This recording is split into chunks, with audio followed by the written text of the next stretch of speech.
If any of these apply to you, even if it's just one, sis, run for the hills and never look back. Hi guys, welcome back to my YouTube channel. My name is Tebby, and today we are about to get real up in here because today's topic is something I feel so passionately about. Now, if you have been following the news, you know that a lot of crimes of passion have been reported by Kenyan media lately. That's how the media likes to call it, but basically a lot of women have been murdered by their boyfriends and their husbands because of petty little issues. And I would like to finally open up and tell you guys that I was in an abusive relationship for about 2 years. That is a story for another day. I'm really opening up today with the hopes that the information I'm going to share with you guys is going to help somebody out there, because at the end of the day, your life is really important, and you should not leave it at the mercies of your boyfriend or your husband, no matter how much you think you love them, or no matter how much you think you cannot live without them.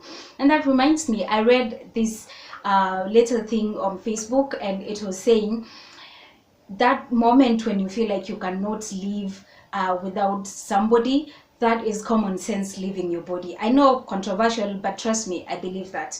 Anyway, so these are the signs to look out for to figure out if you have an abusive, manipulative, or controlling partner.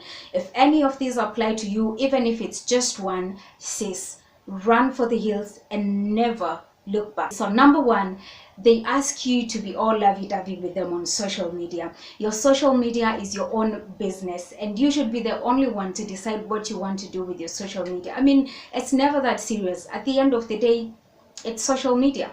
Now, I remember my ex-boyfriend, my abusive ex-boyfriend used to he asked me one time, oh, why doesn't your Facebook read that you are in a relationship, or you're giving these men a chance to hit on you, or you're entertaining them if you don't declare that you're in a relationship on social media, or why don't you post images of me, because then they would know you're in a relationship, blah blah blah blah blah blah. Why did so and so leave this comment on your image? Really, you cannot control what people write, you know, under your images. If any of this applies to you, sis, he is trying to cover up tracks of his abusive nature behind the scenes. So run. Okay.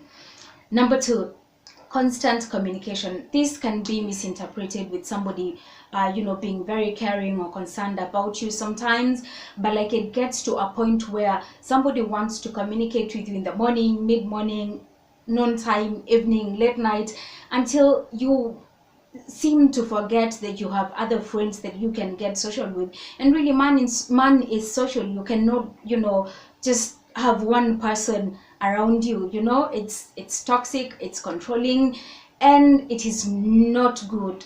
I remember he used to so we used to have these conversations at night, and then he would ask me, oh, how was your day? I'm like, oh, it went good, this is what I did, blah blah blah. And then he's like, no, tell me what you did, what time you woke up, what you had for breakfast, details. Basically, he was looking for details, and then he would like tafuta that little detail that he would use against me, like say, oh, I walked home from work with a colleague, and then he's like, male or female? I'm like, male.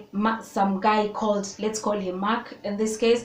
And then he would be like, now, you know, start chokoraing that thing and like just use it against me and say how I'm entertaining men in my life and blah blah blah. And that is just sick.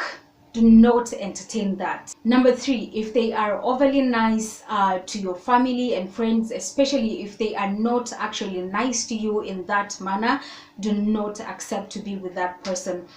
It's so weird, because like I remember we would like have a fight right before we made my sisters for lunch or something, or like right before we meet my friends or his friends, and he would be really nice to them, and immediately they walk away, he just gets back to being nasty and saying rude things and saying hurtful things to you. Sis, be woke. If he's doing that, it's basically to like conceal all the scars, tears, and marks that he's left on your soul. Do not accept that type of behavior. It is rude, and it is manipulative, and it is not acceptable people at all. Number 4, they do not like your friends, or they think the worst about them. This like really hits me so hard, because I remember my best friend, we have been best friends for like over 10 years now, my best friend Laura. I wouldn't even go for sleepovers as much as I wanted to when I was in campus at her place, because he always thought that she has men over there for me. Like, does that even make sense? It's so sick.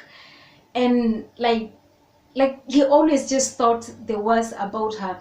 And I can honestly tell you guys, through thick and thin, Laura has been like stood with me through the test of time. I remember one time when I was in campus, I was super broke. I went to her place, stayed at her place for like a week. She fed me and gave me fare. Like, why did I even allow that? Laura, if you're watching this, I know you're watching this, I owe you one, and I'm sorry that happened. Number 5, when you have to think up of a lie to cover a situation that is clearly true, only that they think that situation is too true to be true. For example, you could be working late and then just get home, work late, get home, but you know they will not believe that. So you have to make up a lie in your head for them to believe you. And you say you were in a matatu somewhere, and then you got kidnapped, and then you were left in a desert somewhere in Dubai, so you had to find your way back home. That's why you're late. But literally you had a lot of work to do in the office. That's why it's crazy. If it reaches a point where you have to think up of a lie to cover up for a situation that is true, that is abusive behavior. It's mental abuse, and do not accept that. All right, you guys, so that's all we had for today. This is part 1. Be on the lookout for part 2. Those are like 5 early signs to look out for in an abusive, controlling, and manipulative partner. I will be posting the second part of this video later on this week, because I don't want it to be too long. And leave a comment below, you guys. Let's share our experiences, and let's empower each other out there. Let's inspire each other out there with our stories. And remember, I read these 2 things on Facebook again at the start of this week. Remember, if you're married or not, or if you're just in a relationship, your parents and your friends would rather have a divorced or separated daughter than one who's dead. All right, guys, see you in my next video. Bye. Remember to subscribe.